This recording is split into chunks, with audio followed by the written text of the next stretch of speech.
আল্লাহু আকবার, আল্লাহু আকবার, আল্লাহু আকবার, আল্লাহু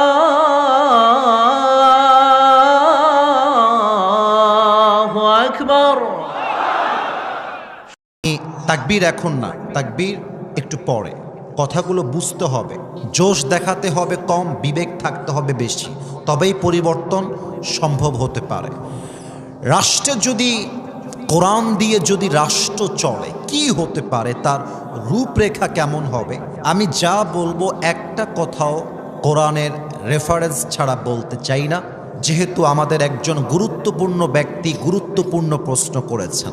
প্রথম কথা আমি সবাইকে জিজ্ঞেস করে সামনে আগাতে চাই, দেশটা কোরআন দিয়ে চলুক, এটা আমরা সবাই চাই কি চাই না? এত আস্তে বললে আমি ওয়াচ করতে পারবো না, আবারও বলতে হবে, চাই নাকি চাই না? অনেকে বলে যে রাষ্ট্র আলাদা, কোরআন আলাদা।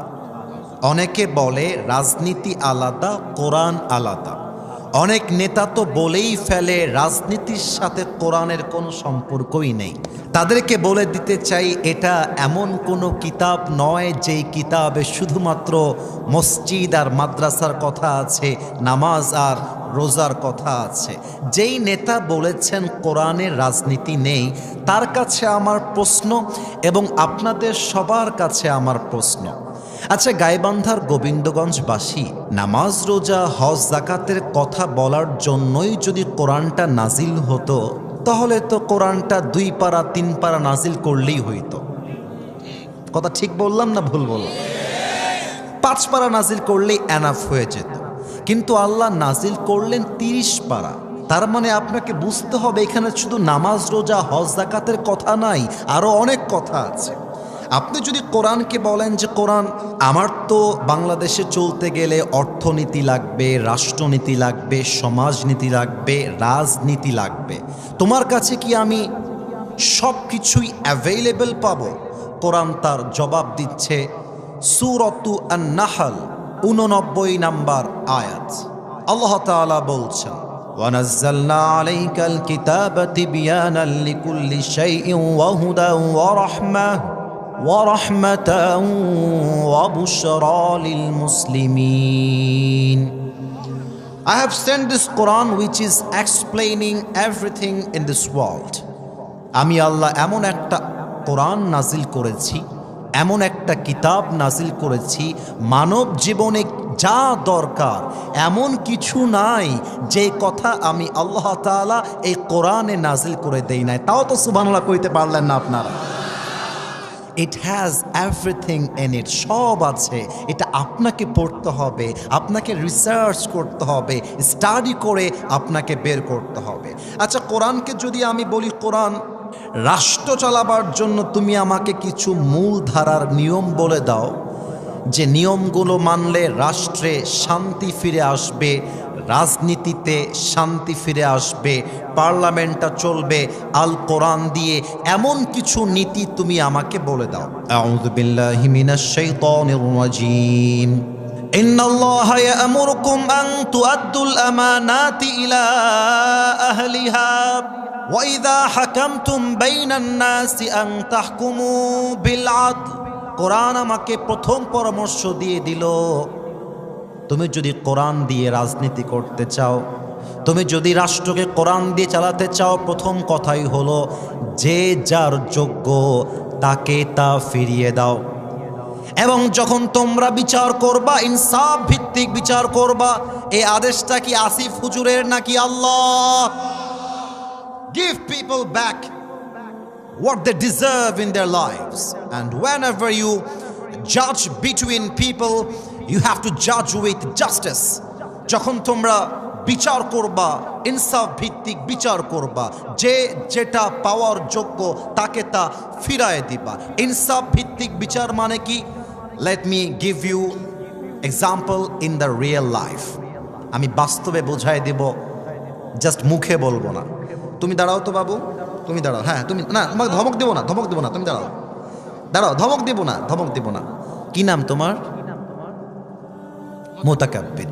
এই আপনারা সবাই একটু বলেন তো, আমার কলিজার ভাইকে দেখা যায়? এই যে সব মরা লোক বসে আছে, দেখা যায়? তুমি কোনো ভয় পেও না, তোমাকে আমরা খুন করার জন্য দাঁড় করাইনি। আচ্ছা, মনে করেন আমার প্রিয় ভাই প্রশ্ন করেছেন রাষ্ট্র কোরআন দিয়ে চললে কি হবে, আর আমি পক্ষে কথা বলছি কিসের? কোরআন দিয়ে দেশ চলবে। তো এটা আবার তার পছন্দ হয় নাই। আমার কোনো একটা মাহফিলে একটা নেতা আমাকে বাধা দিয়েছিল, আপনারা কেউ দেখেছেন ফেসবুকে? তারও জ্বালা এক জায়গায়, সে কোরআন দিয়ে দেশ চলবে চায় না, এটা তার গায়ে জ্বালা লেগে গেছে। আমিও আগুন জ্বালায় দিয়ে আসছি। আমার কথা, নেতা সাহেব কোরআনের পক্ষে কথা বলবে, নেতাকে আমরা স্যালিউট জানাবো। নেতা কোরআনের বিপক্ষে গেলে তাকে জুতা মেরে স্টেজ থেকে নামাতে আমাদের সময় লাগবে না, গায়ে বান্দার ভাই। তো মুতাকাব্বিরের মনে করেন আমার কথাটা পছন্দ হয় নাই। হুজুর কে খুব বেড়ে গেছেন নাকি? তো মাহফিল থেকে যাওয়ার সময় আমার গাড়িটা ও আটকায় দিয়েছে, এলাকার পাতি নেতা আর কি, ওইটা আর কি, এই ছেলেটা। এক্সাম্পল, এটা কিন্তু বাস্তব নয়, উদাহরণ দিচ্ছি। এখন আমার মেজাজটা গরম হয়ে গেল, কিরে তো সাহস তো কম না রে, তুই আসিফ হুজুরকে এগুলো বলছিস? আমার মধ্যে আর ওর মধ্যে ঘুষাঘুষি শুরু হয়ে গেল। একটা পর্যায়ে গিয়ে আমি আমার ড্রাইভারকে বললাম, ড্রাইভার সাহেব এই শালাকে আজকে দেখে নিব আমি। গাড়ির পেছনে একটা রামদা আছে, বের করুন। রামদা নাই কিন্তু ভাই, বোঝাবার স্বার্থে।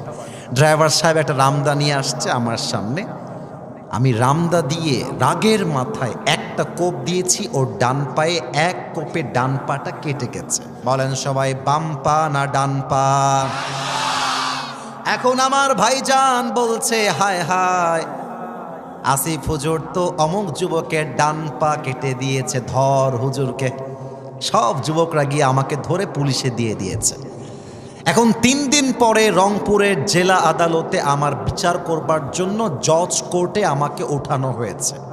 জজ সাহেব বলছে, হুজুর আপনি লোকটা দেখতে সুন্দর, কথাও সুন্দর, কিন্তু আপনার চরিত্র ভালো না। চরিত্র যদি ভালোই হবে তাহলে আপনি ওর ডান পাটা কাটলেন কেন?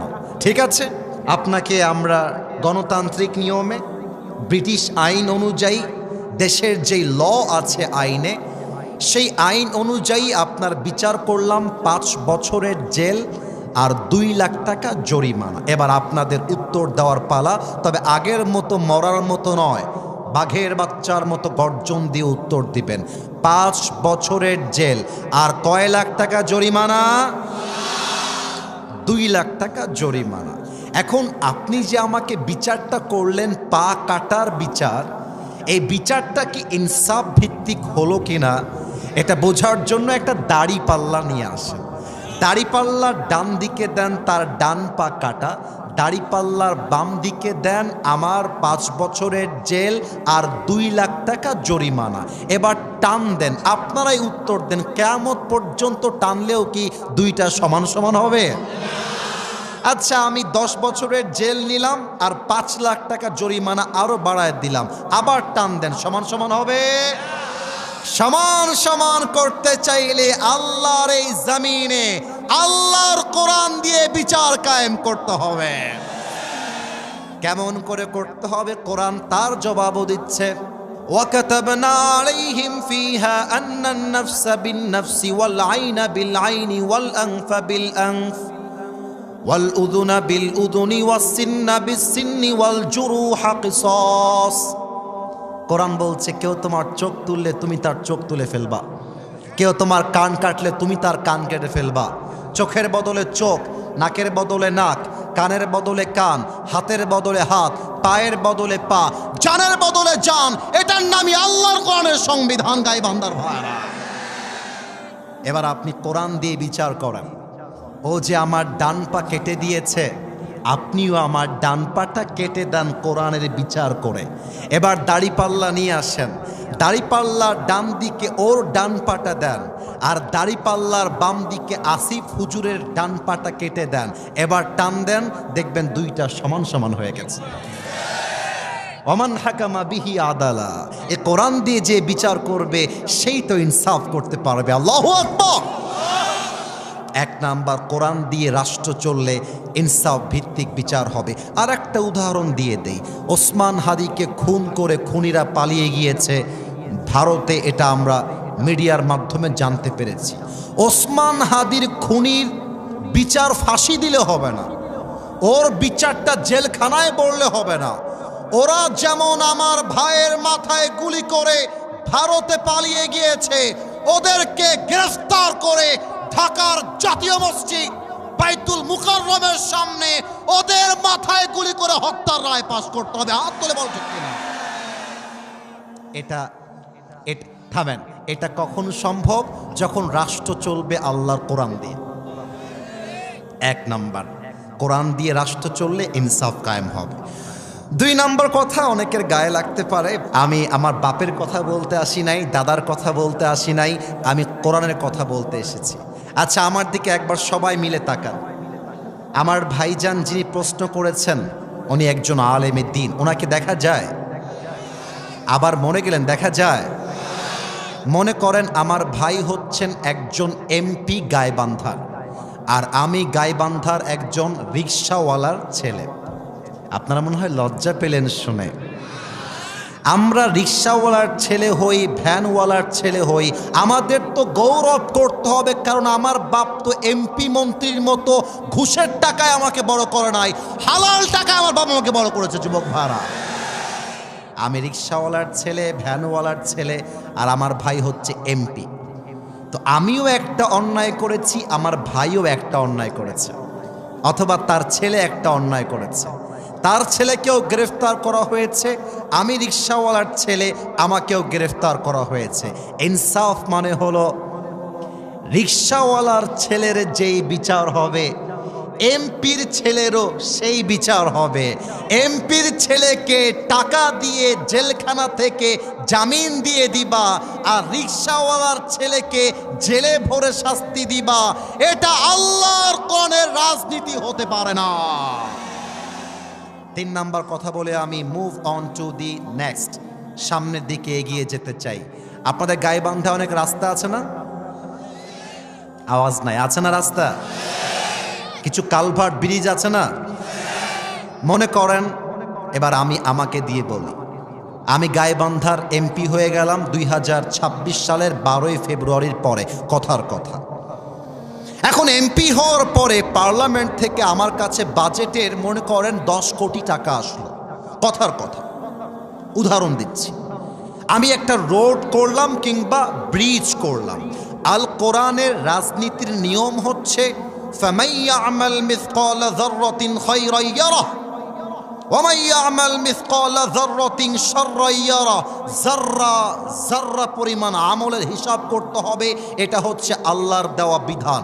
আমি যে এমপি সাহেব 10 কোটি পেলাম, 10 কোটি আমি কোথায় ব্যয় করলাম? ইট কিনতে কি লাগলো, সিমেন্ট কিনতে কয় টাকা লাগলো, বালুর বিল কত, লেবার বিল কত, মিস্ত্রি বিল কত, সিমেন্টের বিল কত, রডের বিল কত, প্রত্যেকটার পাই টু পাই হিসাব বুঝায় দেওয়া, এটাই হচ্ছে আল্লাহর কোরআনের রাজনীতি। এমপি সাহেব 10 কোটি পায়, 3 কোটি নিজেই মেরে দেয়, আর 2 কোটি মারে এমপির চামচারা, আরো 2 কোটি উপর থেকে মেরে মেরে মেরে মেরে এমপির হাতে আসে। আমরা পাই মাত্র 2 থেকে 3 কোটি, তাও রাস্তা এমনভাবে বানায়, এমনি একটা ধাক্কা মারলে পিচগুলো ঢালাওগুলো উঠে যায়।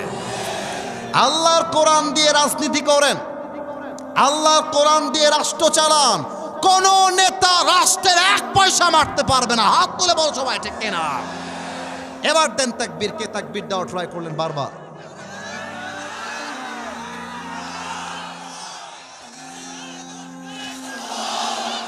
আচ্ছা, আপনাদেরকে দিয়ে হবে না। I stop stop stop for a moment, stop. সোনামণি নতুন নতুন বোঝে নাই, আমার দিকে তাকাও। আমি একটা তাকবীর স্লোগান শিখাই দিব সবাইকে, শিখাই দিব সবাইকে। দিবেন আপনারা সবাই? নারায়ে তাকবীর। এ দিল্লি না ঢাকা, গোলামি না আজাদি, এ আপোষ না সংগ্রাম, ক্ষমতা না জনতা, আমার ভাই কবরে, আরে খুনি কেন বাহিরে, ইনকিলাব ইনকিলাব, জিন্দাবাদ জিন্দাবাদ, দিয়েছি তো রক্ত, আরে রক্তের বন্যায় নারে তাকবীর। আল্লাহ স্লোগানকে তুমি কবুল করো, পড়েন সবাই আমিন। আমার কথা খারাপ লাগছে কারো? আমি কোনো দলকে আঘাত করে কথা বলেছি? কোনো ব্যক্তিকে অসম্মান করে কথা বলেছি? আমরা অনেক দেখেছি গণতন্ত্র, অনেক দেখেছি ব্রিটিশ আইন, এবার এসেছে আল্লাহর জমিন চলবে আল্লাহর কোরআনের আইন দিয়ে ইনশাআল্লাহ। আমি দোয়া করছি আল্লাহ তুমি আমাদের সবাইকে ওমরে ফারুক রাদিয়াল্লাহু তাআলা আনহুর মতো ইসলামের বীর সৈনিক হিসেবে কবুল করো, পড়ে না আমিন।